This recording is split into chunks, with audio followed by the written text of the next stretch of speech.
kita bukan tentang seberapa banyak hal yang kita kerjakan, namun tentang seberapa banyak hal penting-penting yang kita kerjakan.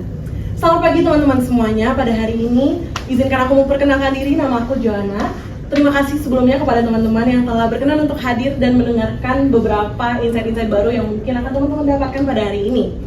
Nah teman-teman, hari ini aku ingin bertanya dulu sih sama teman-teman, karena ini merupakan topik yang cukup sederhana, tapi bagi kita lumayan penting sih untuk mahasiswa.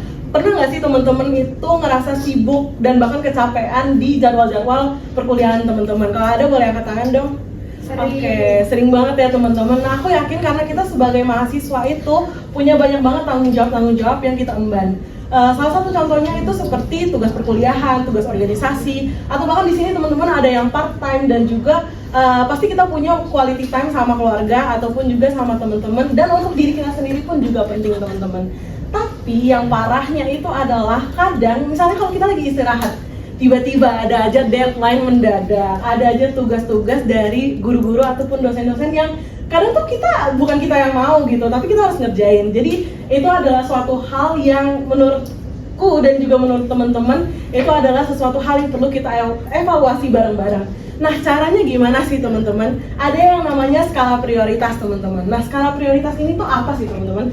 Skala prioritas itu sebagai kompas kehidupannya teman-teman, karena pastinya kalau misalnya kita mengurutkan sesuatu yang misalnya nih teman-teman ada aktivitas di hari ini, oh aku harus kerjain tugas perkuliahan, aku harus kerjain tugas organisasi, aku juga harus olahraga, ataupun di sini misalnya ada yang suka olahraga, nge-gym kayak apa kayak gitu, banyak kan. Nah juga teman-teman juga ada waktu untuk istirahat, dan pastinya teman-teman tuh sebagai manusia kita tuh pasti ada di titik dimana kita bisa capek, kita bisa exhausted banget karena kita tuh punya energi dan waktu juga yang terbatas. Nah gimana sih cara kita supaya kita tuh nggak overwhelmed sama setiap aktivitas-aktivitas yang kita lakukan? Karena pastinya kalau kita langsung kerjain semuanya sekaligus itu pasti waktu terbuang habis, energi juga terbuang sia-sia gitu, hasilnya juga nggak bakal maksimal.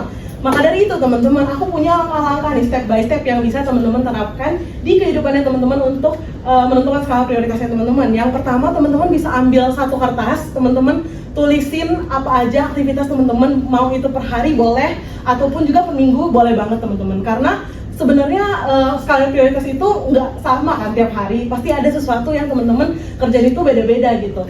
Nah, metode berikutnya teman-teman bisa pakai dari Stephen R. Covey. Jadi aku biasanya pakai metode ini. Metode ini tuh kita ambil satu kertas, terus kita bikin kotak-kotak. Kotak-kotaknya ada berapa? Ada 4 teman-teman. Jadi ada kotak pertama, kotak kedua, kotak ketiga, kotak keempat nih teman-teman. Terus dibatasin dengan garis vertikal dan juga horizontal. Nah di tempat 4 kotak ini ada konten-konten yang berbeda teman-teman. Di kotak yang pertama teman-teman bisa menyelipkan aktivitas yang penting dan mendesak. Dan di aktivitas yang kedua teman-teman bisa menyelipkan aktivitas yang penting namun kurang mendesak. Dan di kotak yang ketiga teman-teman bisa juga taruh aktivitas yang kurang penting dan tapi mendesak. Dan di kotak yang keempat teman-teman bisa menaruh aktivitas yang kurang penting dan juga kurang mendesak. Nah dari 4 hal ini teman-teman bisa klasifikasikan aktivitas-aktivitas teman-teman itu termasuk ke kotak yang mana. Jadi ketika teman-teman menerapkan metode ini, teman-teman tahu oh misalnya dari kotak yang pertama berarti aku harus kerjain yang pertama dulu, baru yang kedua, yang ketiga, dan yang keempat gitu teman-teman. Jadi teman-teman bisa dengan mudah untuk memilah-milah hal-hal yang menurut teman-teman penting atau enggak. Nah teman-teman, aku juga ingin mengajak teman-teman untuk mengatur skala prioritas itu. Kenapa? Karena pastinya teman-teman bertanggung jawab dengan diri teman-teman. Ketika teman-teman tuh punya tujuan hidup yang pasti, teman-teman akan lebih mudah untuk memfokuskan diri. Karena pasti dampaknya pertama tuh teman-teman nggak akan ngerasa stres teman-teman. Mengurangi rasa stres karena teman-teman sudah punya tujuan yang pasti. Yang kedua teman-teman setelah teman-teman fokus sama tujuan, teman-teman bisa menghasilkan sesuatu dengan maksimal teman-teman. Kemudian yang ketiga, teman-teman juga punya waktu istirahat yang lebih dari cukup. Bahkan kayak kalau misalnya kita istirahat kan kadang kayak kalau misalnya ada kerjaan yang belum beres, aduh nggak tenang deh gitu, merasa bersalah kalau misalnya nggak dikerjain dulu. Nah maka dari itu teman-teman bisa banget untuk menerapkan skala prioritas ini dalam kehidupan teman-teman. Tujuannya apa sih? Tujuannya yaitu satu, teman-teman itu bisa meningkatkan awareness teman-teman untuk bisa lebih sadar dengan kehidupan teman-teman. Aku tuh butuhnya apa sih?